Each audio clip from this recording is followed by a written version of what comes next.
Good morning po sa inyong lahat. So, happy Sunday.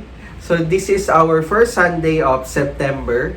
So, actually, ito din yung first Sunday na mga Burr months, no? So, tayo, alam niyo naman, tayo mga Pinoy, lagi tayong excited kapag pumapasok na yung Burr months dahil nga magpapasko na. So, despite na meron tayong pandemic na nararanasan ngayon, wag nating kalimutan ang ating Panginoon ay palaging nandiyan sa atin, lagi pong tapat sa ating mga buhay. Okay? So yeah, so before we start, tayo po muna ay manalangin. Let's pray.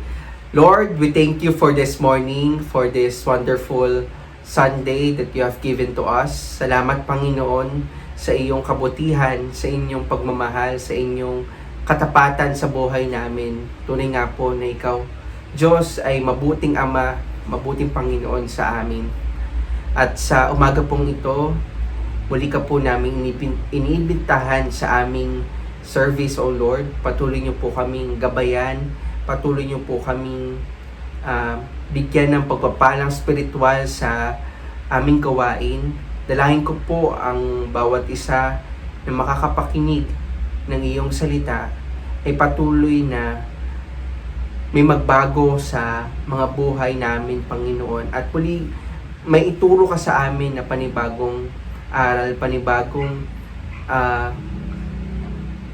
lesson na ma-apply namin sa aming mga buhay. Maraming salamat po, Ama, sa oras na ito. Ito pong aming dalangin sa pangalan ni Jesus. Amen. And for our announcement, guys, so number 1, salamat sa Panginoon dahil pinagpapala po tayo ng ating Panginoon sa ating financials, sa mga kapatid po natin na nagbibigay na kanilang offering. Maraming salamat po. And for those na magbibigay po ng offering nila for this Sunday, message nyo lang po si Tita Mirna o kaya si Ate Jen. Bibigyan po nila kayo ng instruction kung paano nyo po may papadala o mabibigay yung inyong mga offerings. Okay, so number 2, para po sa ating mga kapatiran na nagkakaroon po ng problema or nangihingi ng prayer or anything na nagkakaroon sila ng struggle, wag po kayong mahiyang magsabi sa ating mga leaders. No, message lang po kami sa aming mga Facebook accounts, Facebook messengers, and sana matulungan po namin kayo in any possible way. Alright? So, number 3. So, bukas po ang ating church every Sunday for public viewing. So, we are accommodating 12 persons lang sa church, no? Kung kayo po ay may kakilala na walang access sa internet o kaya hindi nakakanood ng ating church service, pwede nyo po silang papuntahin sa ating iglesia ng alas 10 ng umaga. And just make sure na magpe-face mask po tayo, magsa-sanitize, and wala po tayong ubo, sipon, o sakit, lagnat na nararamdaman. Okay? So, number 4. So, this afternoon, mamayang 5 p.m., meron po tayong coffee chat. So, if you are free that time, pwede po kayong join sa fellowship na yon. Tayo po ay magkakaroon lang ng short kamustahan. And I know marami sa mga kapatid natin dito na namimiss yung bawat isa. Yung way na yon, doon po natin gagawin. Okay? So yeah, that's it for our announcement. So let's proceed with our worship and praising our Lord. Sa mapagpalang umaga po sa ating lahat, samahan niyo po kami na umawi ng may gala sa ating mga puso ng pupuri sa Panginoon.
chapter 145, verses 14 to 21. Mga Awit, chapter 145, verses 14 to 21. Siya'y tumutulong sa lahat ng tao na may suliranin, at sa pagkalugmok, sa panghihina ay kanyang hahanguin. Lahat ng mga buhay ay tanging si Yahweh ang inaasahan. Siyang nagdudulot ng pagkain nilang kinakailangan. Binibigyan sila ng sapat na sapat, hindi nagkukulang, anupat ang lahat ay may tinatanggap na ikabubuhay. Matuwid si Yahweh sa lahat ng bagay niyang ginagawa. Kahit anong gawin ay kalakip ang masagana niyang awa. Siya'y nakikinig at handang tumulong sa lahat ng tao, sa sino mang taong pagtawag sa kanya'y tapat at totoo. Bawat kailangan ng taong tapat at may takot sa kanya, kanyang tinutugon, at kung nagigipit, hinahango sila. Yaong umiibig sa kanya ng lubos ay iniingatan, ngunit ang masamay wawasakin niya't walang mabubuhay. 21. Aking pupurihin ng Diyos na si Yahweh, habang nabubuhay, sa ngalan niyang banal, lahat ay magpuri magpakailanman. Ito po ang salita ng Diyos.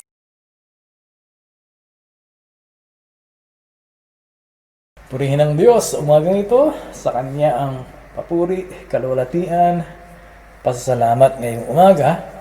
At tayo po ay magpapatuloy sa ating The Sermon on the Mount, the series. At tayo ay nasa Matthew chapter 6. Matthew chapter 6 verses 1 to 4 ang ating tatalakayin ngayong umaga. At ang pamagat ng ating talakayin ngayong umaga ay the right practice of piety. The right practice of piety. Kung tinatanong nyo, ano ba yung piety? Mamaya makikita nyo kung anong ibig sabihin nun sa pag-usad ng ating talakayin. Pero basahin muna natin ang ating teksto at pagkatapos tayo ay mananalangin and then we will proceed to our topic. So basahin natin ang Matthew 6, 1 to 4. Pabasahin ko sa Magandang Balita Biblia at sundan ninyo sa screen kung hindi naman sa inyong mga Biblia. Ang sabi doon, pag-ingatan ninyong hindi pakitang tao ang pagtupad ninyo sa inyong mga tungkulin sa Diyos. Kapag ganyan ang ginawa ninyo, wala kayong matatamong gantimpala buhat sa inyong Ama na nasa langit. Kaya nga, kapag nagbibigay ka ng limos, huwag mo nang ipag-ingay pa gaya ng ginagawa ng mga mapagkunwari sa mga sinagoga at sa mga lansangan upang sila'y purihin ng mga tao. Tandaan ninyo, tinanggap na nila ang kanilang gantimpala. Sa halip, kapag nagbibigay ka ng limos, huwag mo nang ipaalam ito maging sa matalik mong kaibigan. Gawin mong lihim ang iyong pagbibigay ng limos at ang iyong Ama na nakakakita ng kabutihang ginagawa mo ng lihim ang siyang magbibigay ng gantimpala sa iyo. Tayo po ay manalangin. Ama naming Diyos na makapangyarihan sa lahat, salamat po sa pagkakataong ito na kami makapaglilingkod sa inyo sa pamamagitan ng pagluwalhati sa inyo sa oras ng aming pag-aaral. Naway tunay nga na kayo ang mapapurihan, mabigyan ng karangalan sa aming kalagitnaan sa mga sandaling ito. At ano man ang aming maririnig, ano man ang nais ninyong sabihin sa aming Panginoon, nawa ang Santong Espiritu ang magtanim sa aming mga puso't isipan at maging bahagi ito ng aming pang-araw-araw na buhay bilang mga tagasunod ni Kristo. Kayo po ang maluwalhati sa aming kalagitnaan sa buong isang oras na ito at nawa kayo ang patuloy na bumago sa aming buhay sa pamamagitan ng inyong mga salita.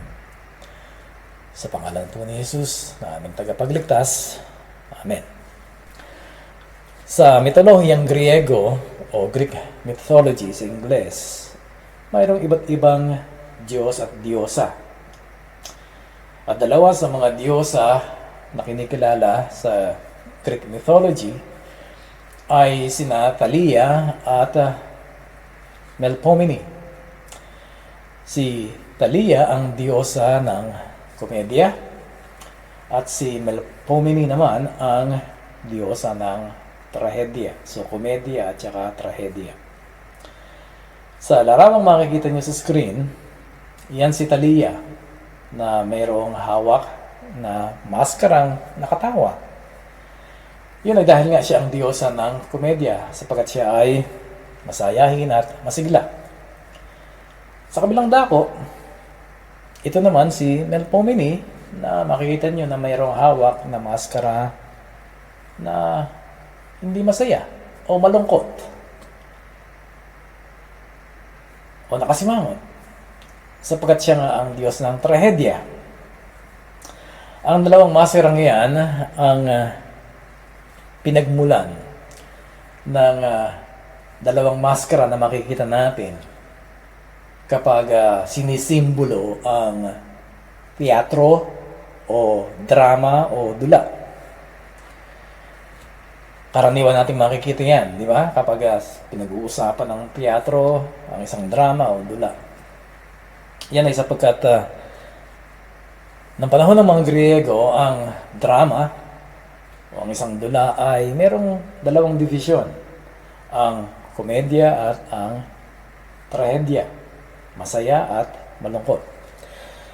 Ngayon, nung panahon ng mga Griego, hindi artista ang tawag sa mga gumaganap sa isang dula, sa isang palabas, sa ibabaw ng entablado o stage. Sa halip, ang tawag sa kanila ay Hippocrates. Hippocrates. Kung saan nagmula ang salitang hypocrite sa Ingles at ipokrito o ipokrita naman sa wikang Pilipino. In other words, ang salitang hypocrite or ipokrito o ipokrita sa Griego ay tumutukoy sa isang artista na gumaganap sa isang dula, sa isang entablado. O sabihin natin sa ating panahon, sila yung mga artista na makikita natin na lumalabas sa mga pelikula. So, ang tawag sa kanila ay, noong panahon na yun, ay Hippocrates.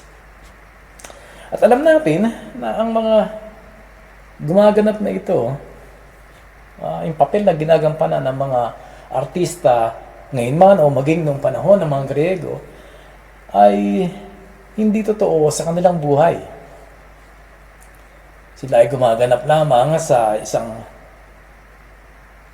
sabihin natin pagkatao o kaya ay isang katangian na hinihingi noong dula o noong palabas. Pero hindi yun talaga ang kanilang tunay na pagkatao o hindi yun ang tunay nilang buhay.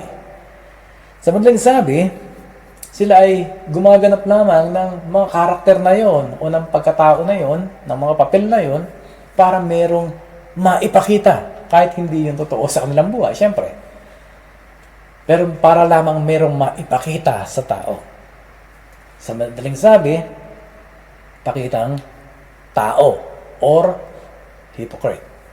Doon nagmula yung salitang hypocrite. Ngayon, gusto kong tingnan natin ang dalawang ito.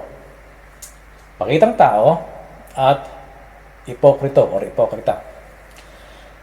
Gusto kong bigyan ng kahulugan ang salitang pakitang tao na para makita ng tao.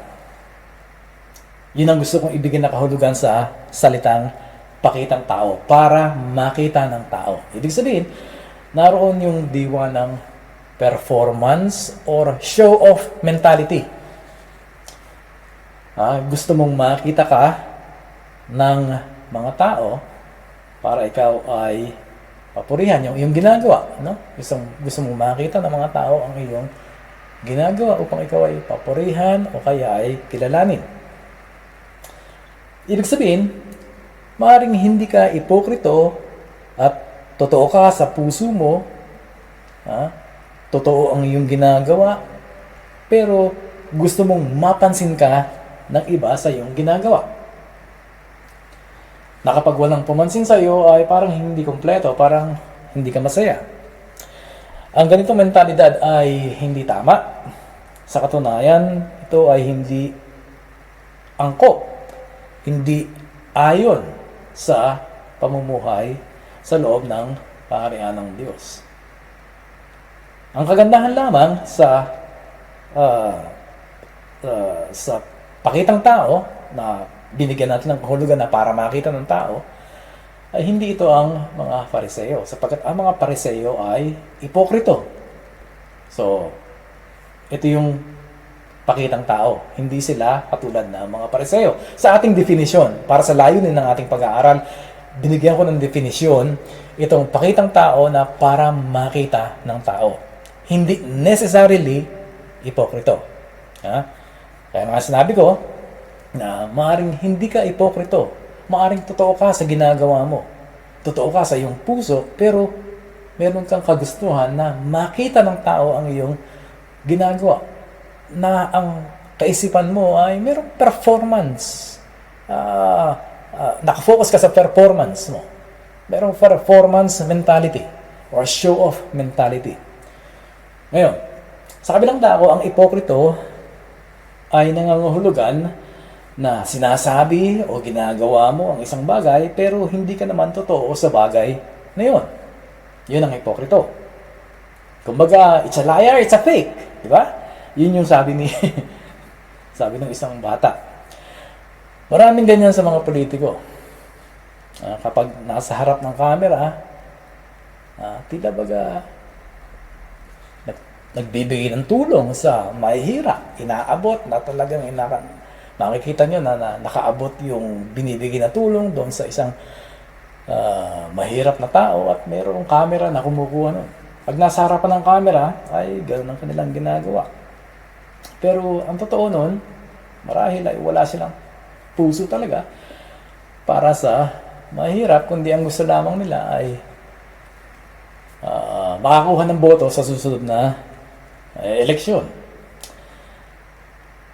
Yun ang isang larawan ng pagiging hipokrito. Hindi lamang sa mga politiko, ibig sabihin, kundi sa ating mga Kristiyano, lalo-lalo na kaming mga mangangaral. Nangangaral kami ng isang bagay, pero kung ang pamumuhay naman namin ay taliwas doon sa aming ipinapangaral, yun ay pagiging hipokrito. At maging sa ating mga simpleng mga Kristiyano, tayo ay nagsasabi ng ito ako ay born again, ako ay sumusunod kay Kristo, pero ang totoo ay hindi naman ganoon, yun ay malapit doon. Hipokrito, artista, hindi totoo. Sa katunayan, mayroon akong kakilala na personal na pastor na baka makakulong sa susunod na ilang araw, At hindi ko na sasabihin kung sino yung pastor at kung alin naging problema. Pero yun ang isang larawan ng hipokrito. Ngayon, ang ginamit sa magandang balita, Biblia, dito sa chapter 6 verse 1, at ganoon din sa Filipino Standard Version, maging doon sa ang salita ng Diyos, ang ginamit ay pakitang tao. Ang sabi doon sa magandang balita, Biblia, sa chapter 6 verse 1, pag-ingatan ninyong hindi pakitang tao ang pagtupad ninyo sa inyong mga tungkulin sa Diyos. Kapag ganyan ang ginawa ninyo, wala kayong matatamong gantimpala buhat sa inyong Ama na nasa langit. Kung ang salitang pakitang tao ay nangangahulugan ng para makita ng tao dito sa verse 1 and chapter 6 dito sa magandang balita, Biblia. Kung ang kahulugan nito ay yung para makita ng tao, yun ang ating kahulugan din. Yun ang ating pakahulugan doon sa salitang pakitang tao. Kaya nga, gusto kong gamitin sana yung ang Biblia 2001. Sapagkat doon, sa ang Biblia 2001, ang sabi, mag-ingat kayo na huwag ninyong gawin ang inyong kabanalan sa harap ng mga tao upang makita nila. Mas malinaw doon. Sabi, mag-ingat kayo na huwag ninyong gawin ang inyong kabanalan sa harap ng mga tao upang makita nila, mas malinaw yung performance mentality or show-off mentality doon sa ang Biblia 2001. Ang sabi sa New Revised Standard Version sa English, beware of practicing your piety before others in order to be seen by them. Beware of practicing your piety before others in order to be seen by them. Ngayon, ang isang kahulugan ng salitang piety sa Tagalog ay banal na gawain. Banal na gawain. Kabanalan ang ginamit doon sa ang Biblia 2001. At itong ibig sabihin dyan sa Matthew 6 verse 1. Banal na gawain. Kaya sa magandang balita Biblia, isinalin ito bilang mga tungkulin sa Diyos. Banal na gawain, mga tungkulin sa Diyos. Sa NIV, ang mababasa ninyo ay righteousness, hindi piety, kundi righteousness. Be careful not to practice your righteousness in front of others. Sa katunayan, ang una kong ibinigay na title kay Neil para sa talakayang ito ay The Right Practice of Righteousness. Pero naisip ko na baka magkaroon ng kalituhan doon sa salitang righteousness. Kaya pinabago ko kay Neil. Sabi ko, Neil, pakigawa mo na lang na The Practice of Piety. So yung piety, ang ibig sabihin nun ay mga banal na gawain. Mga gawaing inuukol natin para sa Diyos. Kasama yung paglilingkod, pero hindi lamang yung paglilingkod kasi ang kaisipan natin ng paglilingkod ay yung mga gawain natin sa iglesia. Pero higit pa roon. Higit pa sa ginagawa natin sa loob ng iglesia o na may kinalaman sa iglesia. At mga ginagawa natin na gawain para sa ikalulawalhati ng Diyos sa paglilingkod sa kapwa ay piety o tungkulin para sa Diyos. Banal na gawain. Mga obligasyon. Parang hindi tama yung obligasyon. Mas maganda yung ginamit ng magandang balita Biblia na tungkulin sa Diyos. Pero yung tungkulin at saka obligasyon halos parehas siya. Pero even then, ano man ang ginagawa natin na para sa Diyos, ano man ang ginagawa natin para sa kapwa na bilang paglilingkod sa kanila at sa Diyos, yun ay piety. Ngayon, sa pagsasagawa natin ng mga bagay na ukol sa Diyos, ang sabi dito sa Matthew 6 verse 1, ang sabi ni Jesus, pag-ingatan ninyong hindi pakitang tao ang pagtupad ninyo sa inyong mga tungkulin sa Diyos. Pag-ingatan ninyo. So, sa pagsasagawa natin ng mga bagay ukol sa Diyos at para sa Diyos, iwasan natin ang performance or show-off mentality. Sabihin, para makita ng tao. Iwasan natin yun.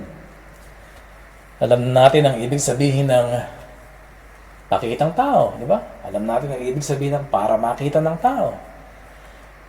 Mailalarawan natin yan, maipapaliwanag natin yan. Pero ang hindi natin aaminin na ito, nagagawa natin ang gumawa ng mga bagay na ukol sa Diyos at para sa Diyos para makita at tumanggap tayo ng papuri mula sa ibang tao. Yun ang hindi natin aaminin.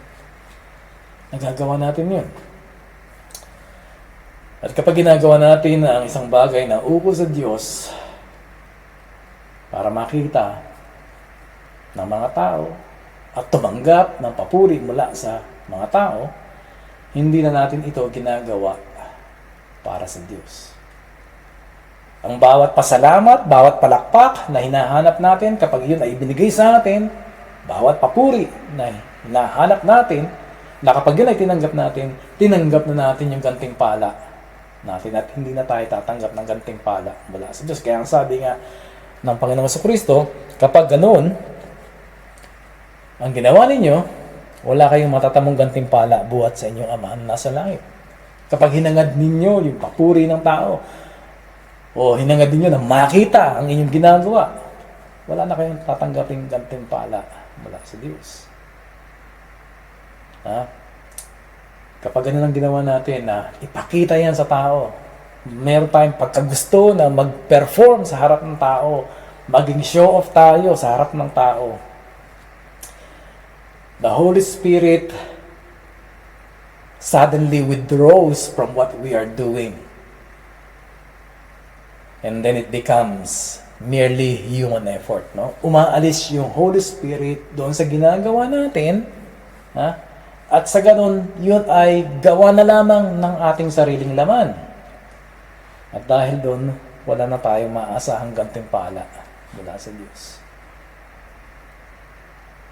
Yun ang isang epekto ng performance mentality or show-off mentality.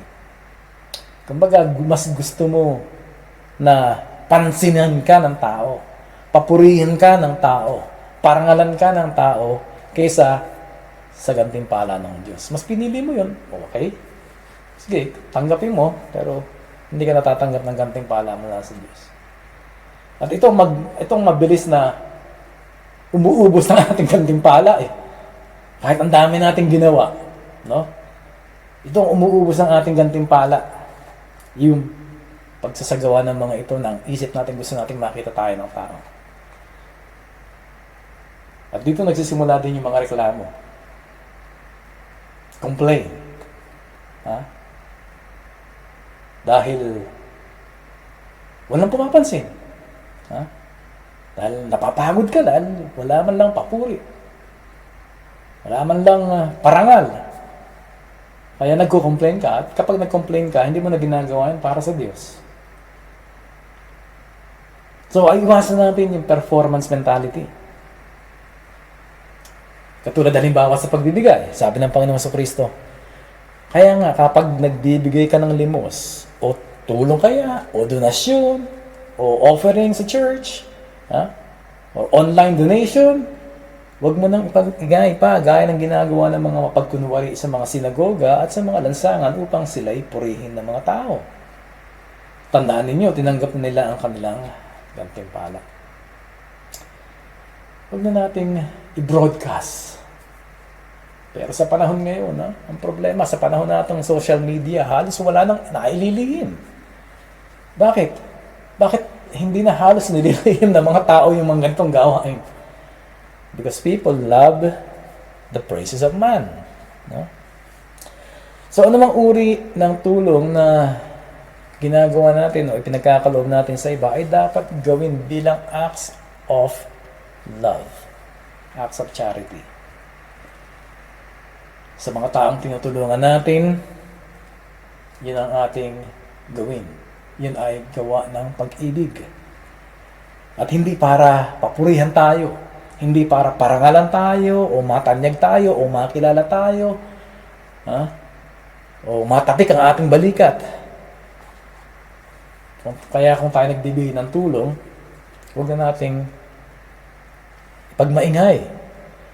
Huwag na nating ipaalam sa ating sarili ang ating ginagawang kabutihan. Anong ibig sabihin nun?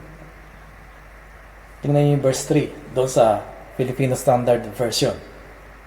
Sa halip, kapag nagbibigay ka sa mga dukha, huwag mong ipaalam sa iyong kaliwang kamay ang ginagawa ng iyong kanang kamay. Sa magandang balita Biblia, ang ginamit ay huwag mo na ipaalam sa iyong matalik na kaibigan. Pero ang talagang sinabi sa orihinal, huwag mong ipaalam sa iyong kaliwang kamay ang ginagawa ng iyong kanang kamay. Anong ibig sabihin nito? Anong ibig sabihin ni Christ dito sa kanyang sinabi? Ang ibig sabihin nito ay maging normal lang sa iyo. Maging normal lang sa iyo ang pagbibigay ng tulong. Huwag kang magkaroon huwag kang maging self-conscious sa ginagawa mo. Kalma ka lang. Ha? Ano ibig sabihin nun? Di ba? Merong pagkakaiba sa nararamdaman mo kapag ikaw ay inom halimbawa ng First time, naiinom ka ng isang klaseng gamot para sa iyong karamdaman. First time mo inom yung gamot na yun. Merong kakaibang kamalayan, no? Consciousness, kaysa doon sa iinom ka ng soft drink. Ha? Pag iinom ka ng gamot, iniisip mo na baka magkaroon ng side effect to, baka mahilo ka, baka masuka ka. No? Conscious ka maigi. Hindi ka tulad na pag iinom ka ng soft drinks, pag nakita mo yung soft drinks, at lalo na kung mainit at malamig yung soft drinks, sa inumin mo, wala kang ibang iniisip. Ganon din naman, pag halimbawa, sasakay ka sa zipline, no? Conscious ka. Iba yung pakiramdam mo. Iniisip mo, baka tumirik sa gitna, o magkaroon ng problema sa kable, ha? O maputol yung kable ng sinasakyan mo. Kaysa doon sa pakiramdam mo, nasasakay ka sa sarili mo sa sakyan. Basta normal lang na sa'yo. Hindi mo, wala ka ng ibang iniisip. You are not self-conscious. So, may ganong kakaiba o pagkakaiba sa pakiramdam. Pag iinom ka ng gamot, iba doon sa pakiramdam mo. Pag iinom ka ng soft drinks, pag sasakay ka sa zipline, iba yung pakiramdam mo kaysa doon sa sasakay ka sa sarili mong sasakyan. Hindi sa'yo mo, sa pagbibigay mo ng tulong sa ibang tao, huwag kang maging self-conscious. Maging normal lang sa ito. Huwag mo nang ipaalam sa iyong sarili. Huwag mo nang ipaalam sa iyong kaliwang kamay ang ginagawa ng iyong kanang kamay. Yun ang ibig sabihin ng Panginoon. Huwag kang maging self-conscious. Maging normal lang sa iyo ang pagtulong sa iba o ang pagbibigay ng tulong sa iba.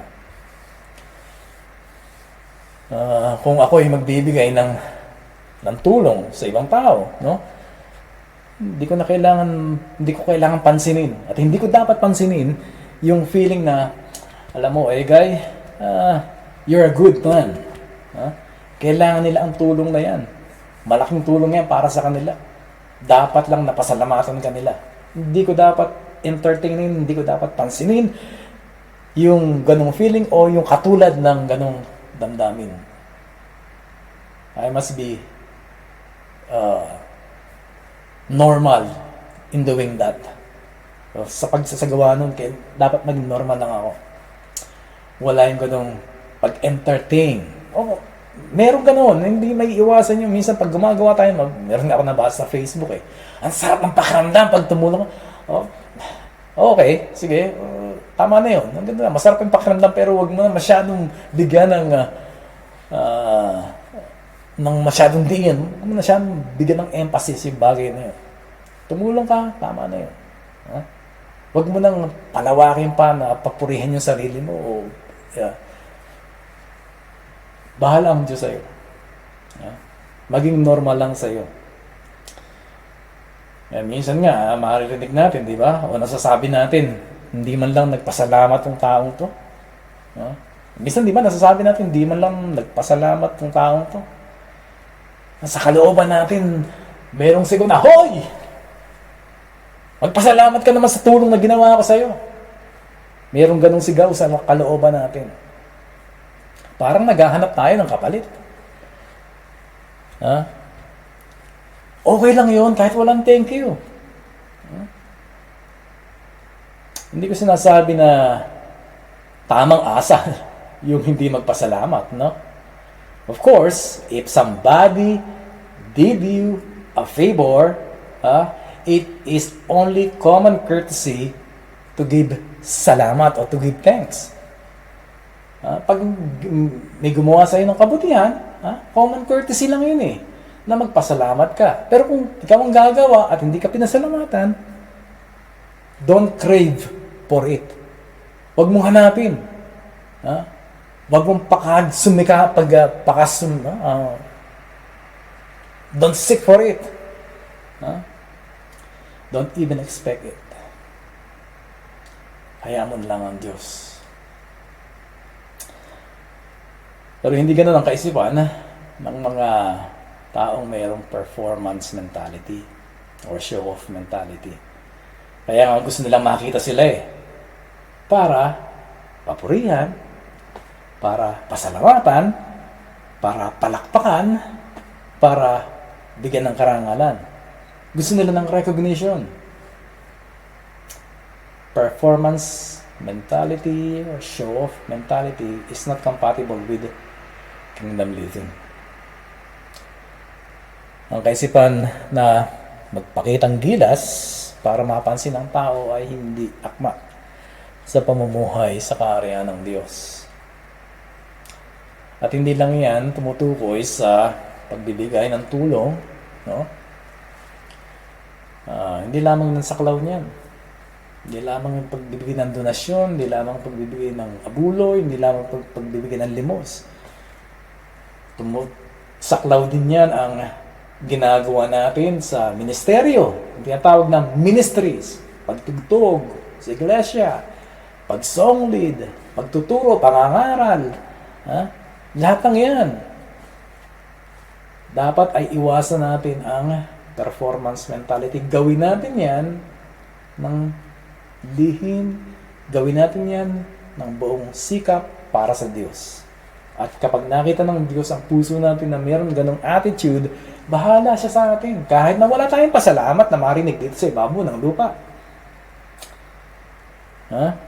Kahit na 30 taon na kayong nasa ministeryo at wala kayong naririnig na thank you o kaya ay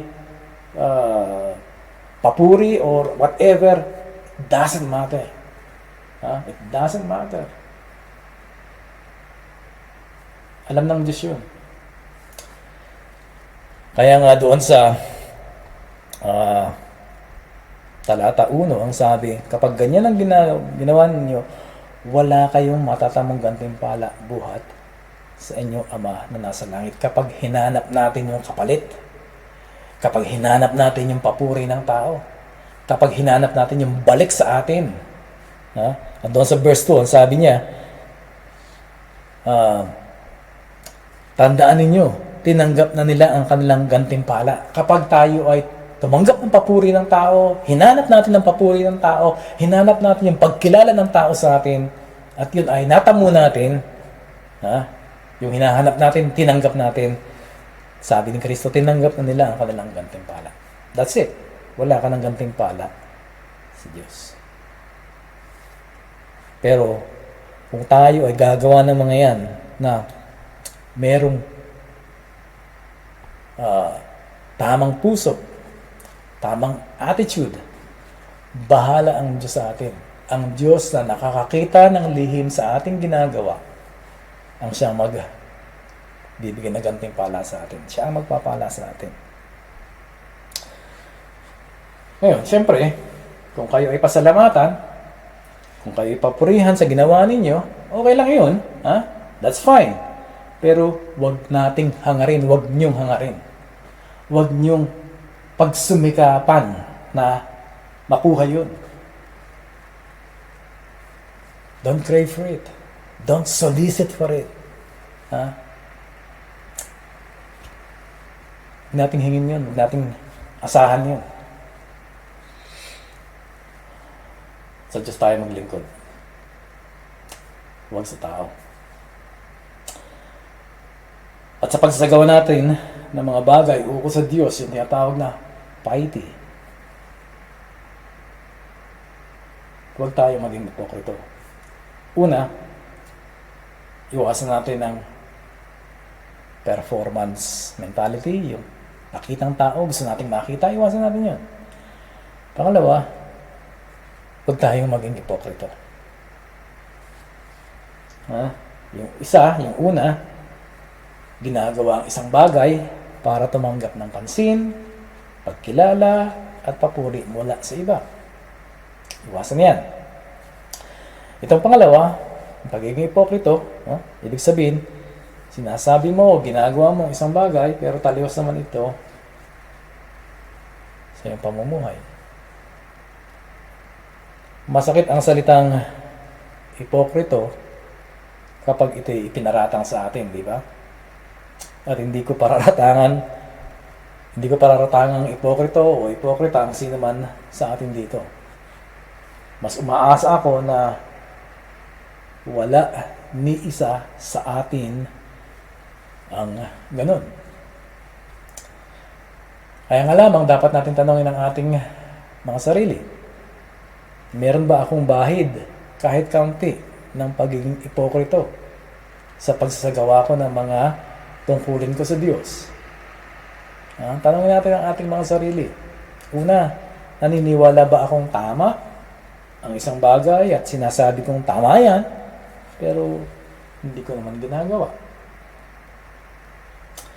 Mayroon bang pagkakaiba sa saloobin ko o attitude ko kapag nasa loob ako ng church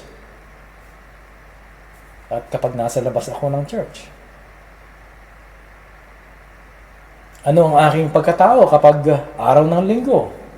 At ano naman ang aking pagkatao mula Lunes hanggang Sabado? Ano ang binibikas ng mga labi ko sa loob ng church at ano naman kapag nasa labas ng church? Ilan lamang yan, so dapat nating tingnan at tanungin sa ating mga sarili. Alam niyo, ang totoo niyan, no? Lahat tayong naririto ngayon. Pati na yung mga wala rito ngayon. Lahat tayo ay mayroong bahid, kahit kaunti, ng pagiging ipokrito. Meron tayong dugong transformers eh. Meron tayong dugong transformers. Ano ibig sabihin? Nag-iiba tayo kapag araw ng linggo. Bumabay tayo ng kaunti kapag araw ng linggo. At least mula alas 10 ng umaga hanggang 1:00 ng hapon. Pero gusto kong sabihin ito. Bagamat lahat tayo ay mayroong bahid ng pagiging ipokrito, kahit kaunti. Pero hindi lahat tayo ay kontento sa kalagayan ito. Sigurado ako doon. Hindi lahat tayo ay kontento sa kalagayan ito. Marami sa atin dito ang ayaw magtaglay. Ayaw kahit kaunting bahid lamang ng pagiging ipokrito o ipokrita. Mas marami sa atin dito ang gusto na maging totoo tayo, maging genuine Christians, maging authentic Christians. At salamat sa Diyos dahil meron siyang binabago sa ating buhay, meron siyang ginagawa sa ating buhay, bagamat ang ilan sa atin ay nasa hulihan ng pila, no? At medyo matatagalan para makarating doon sa dapat na nilang marating. Pero doon din sila patungo. Naniniwala ako na kapag hindi sila bibitaw kay Kristo, sa takdang panahon, darating din sila doon sa dapat nilang marating. Sapagkat ang Diyos ay gumagawa sa atin. No? Matalim ang salitang ipokrito o ipokrita. Iyan ang ipinaparatang ng maraming hindi Krisyano sa mga Krisyano sa loob ng iglesia. Pero hindi ako naniniwalang sinasadya ng mga Kristiyanong maging ipokrito. Meron lamang prosesong dinaraanan ang mga Kristiyanong ito. Sila pinatawad na ng Diyos. Tinanggap na nila ang kapatawaran ng Diyos ang nilang buhay at sumusunod sila. Yung iba ay hindi sumusunod. At yung nakalulungkot doon. No? Meron talagang ganun nasa loob ng iglesia pero hindi talaga sumusunod. Pero yung mga gustong sumunod kay Kristo at sumusunod kay Kristo, iba't iba ng lugar sa pila. Merong mga nasa hulihan, merong mga nasa gitna, merong nasa unahan. Pero kapag hindi bibitaw ang mga nasa pilang ito, hindi sila bibitaw kay Kristo, sa loob ng, sabihin natin, 10 taon, 20 taon, 30 taon, makakarating sila sa dapat nilang marating. Kaya kahit na marinig nyo na ayaw namin sa church dahil marami dyan ipokrito, hindi totoo yun. Hindi ako naniniwala doon. Hindi ako naniniwala na maraming ipokrito sa loob ng iglesia. Ang iba ay hindi lamang naturuan, ang iba ay nagsisimula pa lamang, ang iba ay hindi lang inaayos ang kanilang buhay spiritual, pero hindi sila katulad ng mga Fariseo. Sadyang ginagawa ang mga bagay na nagpapakita na sila ay makadiyos, pero sa kalooban nila ay puno ng kabulukan. Ganun ang mga Pariseo. Yun ang ipokritong tinutukoy ng Panginoon sa Kristo. At hindi ako naniniwala na meron sa ating ganon sa iglesia. Mas naniniwala ako na marami sa atin ang mahina pa, marami sa atin ang nagsisimula pa lamang, marami sa atin ang nasa paglalakbay. Huwag lamang bibitaw. Ulitin ko, huwag lamang bibitaw at mararating nila yung dapat nilang marating. Pero ipokrito, hindi ako naniniwala doon. Hindi ako naniniwalang maraming ipokrito sa loob ng iglesia. Maging ang Diyos, alam niyo yun. Iba ang ipokritong sinasabi ng Panginoong Hesukristo nung panahon niya. At tuwiran niya sinabi yun sa mga Pariseo sapagkat alam niya ang puso ng bawat Pariseo. Kaya nasabi niyang ipokrito sila. Pero sa Christian Church, Pariseo, ipokrito, hindi ako naniniwalang marami. At kaya kung maririnig niyo na ayaw ko sa church, maraming ipokrito, hindi totoo yun. Hindi totoo yun. At kaya, salamat sa Diyos sapagkat meron siyang talino, no? Na tayo ay inaakay niya tungo doon sa unti-unting pagbabago. Na kung tayo makikiisa lamang sa Kanya, mas mapapabilis yung pagbabago na yon. Mas makakaiwas tayo sa maraming pagdurusa na spiritual at banta sa buhay spiritual. Dahil kung hindi tayo makikiisa sa Kanyang pag-akay sa atin, handun yung matalisod tayo, handun yung mawala tayo sa pananampalataya, handun yung matukso tayo sa kung saan-saan. So, imbis na tayo ay makarating doon sa ating patutunguhan, yun ang ating mararanasan. Pero ang Diyos ay hindi namimilit. Yun ang prinsipyo niya sa Kanyang kaharian. Hindi niya pipilitin ng sinuman. Iimbitahan niya, aanyayahan niya. Lumapit kayo sa akin, lahat kayo mga napapagal. Di ba? Yung imbitasyon niya. So, may imbitasyon pero hindi niya pipilitin. At tayo, na nasa loob ng iglesia, marami tayong ginagawa sa loob, sa labas ng iglesia.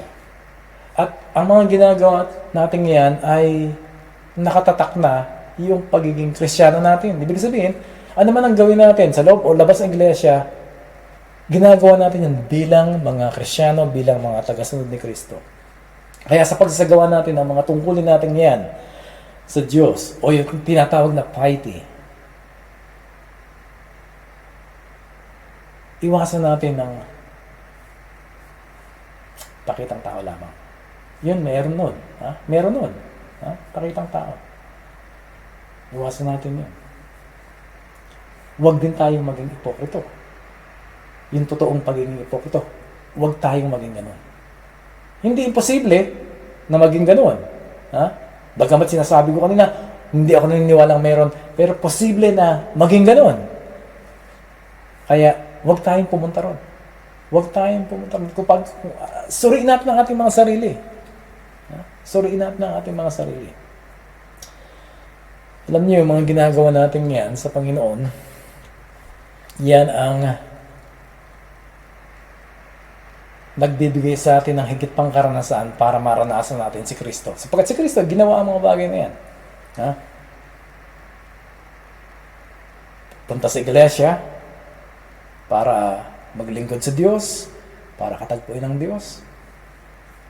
Pagtulong sa ibang tao, pagtulong sa mga nangangailangan, pag-aaruga sa matatanda, ha? Sa mga mayroong kapansanan pisikal at mental, pagbibigay, pananalangin, marami pang iba. Kapag ginagawa natin ang mga ito sa tamang paraan, tayo ay gumagawa, tayo ay nabubuhay na tulad ni Kristo. Sapagkat si Kristo ay nagsagawa ng mga bagay na ito. Ito ang konkretong pagtulad. Konkretong pagtulad sa pamumuhay ni Kristo nung siya ay nanito pa sa ibabaw ng lupa. Yung tamang pagsasagawa ng mga bagay na ito.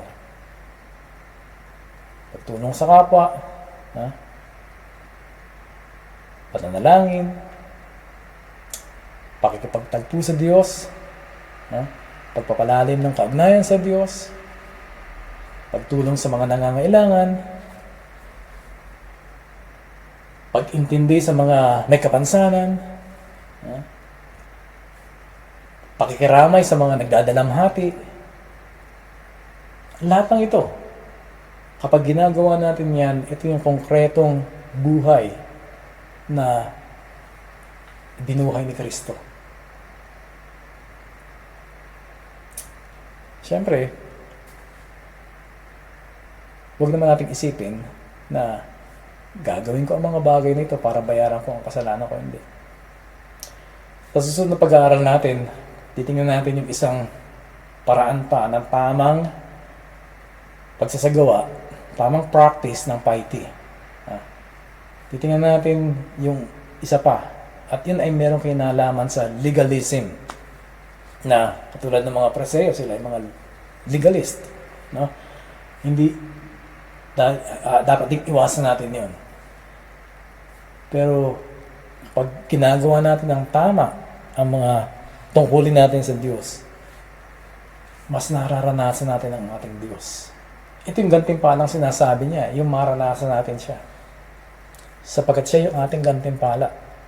Na kapag namumuhay tayo na mayroong ganitong practice, tamang pagsasagawa ng mga bagay na ukol sa Diyos o tungkulin natin sa Diyos, we experience God more in our lives. Mas nararanasan natin siya ng higit pa sa buhay natin na hindi nararanasan ng mga taong pakikitang tao lamang at ng mga hipokrito. Kaya, gawin natin ang mga tungkulin natin sa Diyos sa tamang paraan. At sa gayon, magkakaroon tayo ng kapuspusan ng Diyos sa ating buhay. Tayo manalangin. Lord, sa tanghaling ito, we bless your name. We thank you, Lord. Salamat po.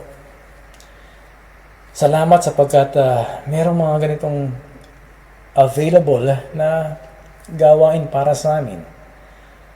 Na kami mayroong mga puso para sa Diyos, mayroong mga puso para kay Kristo, ay meron kaming mga maaaring gawin para maranasan namin si Kristo na higit pa kung paano siya nabuhay dito sa ibabaw ng lupa sapagkat isinagawa niya ang mga ito, Panginoon.